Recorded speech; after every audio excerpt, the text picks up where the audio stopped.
Have you ever noticed how when a person forgets what they were taught to believe, something deeper, something truer, something freer begins to emerge? Not because they're trying to fix anything, because they started to remember what was always true.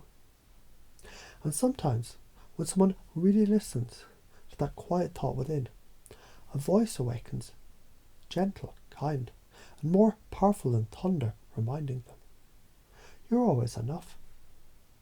Now imagine a man walking dusty roads, healing with a glance, speaking in parables. He didn't say, believe me, because I'm loud. He said, love one another.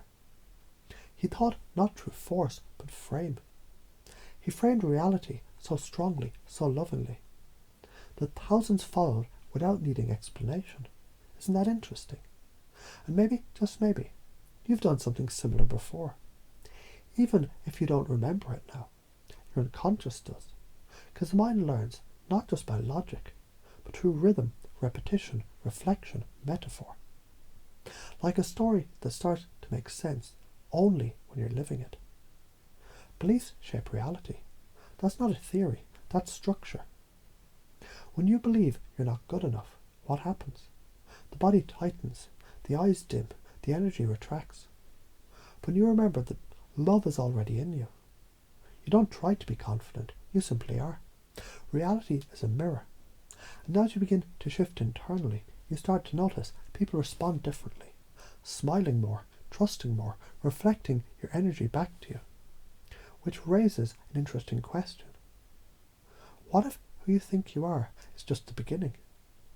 There was once a man who spent years trying to fix himself.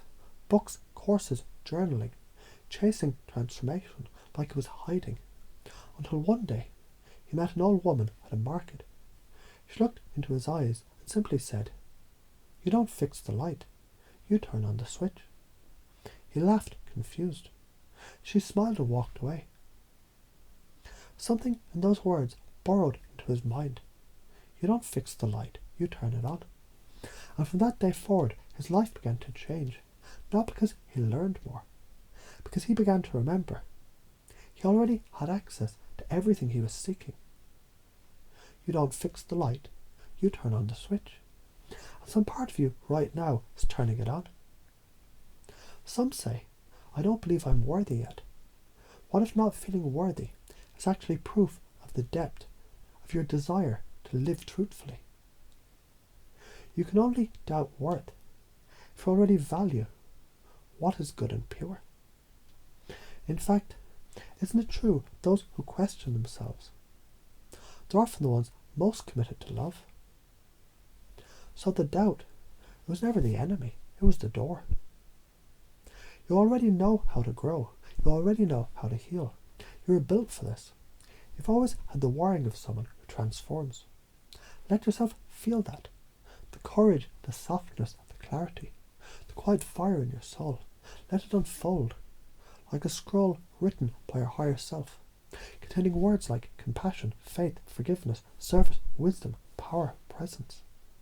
As you hear these words internally now, your subconscious begins installing them like code, faster than you can track, deeper than you can resist. You don't have to understand how, just let it happen. There's a story of a seed planted in a rocky soil.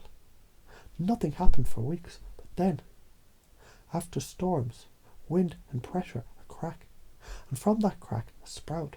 From the sprout, roots. From the roots, a towering tree. The environment didn't change, the seed did. And you're not the person trying to become something. You're the seed that already contains everything that it needs to bloom. Sometimes pressure is not the end, it's the beginning. And your beginning starts now, doesn't it?